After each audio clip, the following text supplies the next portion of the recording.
Hi friends, இன்றைக்கி பார்த்தீங்கன்னா நெய் சோறு தான் செய்ய போகிறேன்.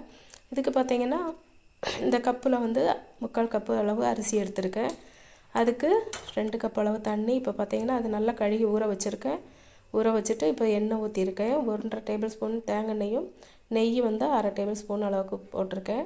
அது நல்லா சூடானதுக்கப்புறமா பெரிய வெங்காயம் பாதி அளவுக்கு எடுத்து சின்னதாக கட் பண்ணி இந்த மாதிரி பொரித்து எடுத்துக்கலாம். பொரித்து எடுத்துகிட்டு இது கூடவே பட்டை, கிராம்பு, ஏலக்காய், 2 மிளகு இதெல்லாம் போட்டு பொரிஞ்சதுக்கப்புறமா பாதி வெங்காயத்தை இதில் போட்டு நல்லா வதக்கிக்கலாம். அது கூடவே ஒரு பச்சை மிளகா போட்டுக்கலாம் காரத்துக்கு. அது போட்டுட்டு முந்திரி பருப்பு, முந்திரி இதெல்லாம் போட்டு அதிலே வதக்கி விட்டுட்டு தேவையான அளவு தண்ணி ஊற்றி, அதுக்கு பார்த்தீங்கன்னா 2 கப் அளவுக்கு 2.25 கப் அளவு தண்ணி ஊற்றிருக்கேன். ஏன்னா அரிசி நல்லா வேகிற அரிசி போட்டு தண்ணி ஊற்றி நல்லா கொதித்ததுக்கப்புறமா அரிசி போட்டு நல்லா மூடி வச்சிடலாம். இது ஒரு விசில் வைக்கிறதா இருந்தால் ஒரு விசிலுக்கு வைக்கலாம். இல்லைனா இதில் சிம்மில் லைட்டாக வச்சோம்னா சூப்பரான நெய்ச்சோறு ரெடி ஆயிரும்.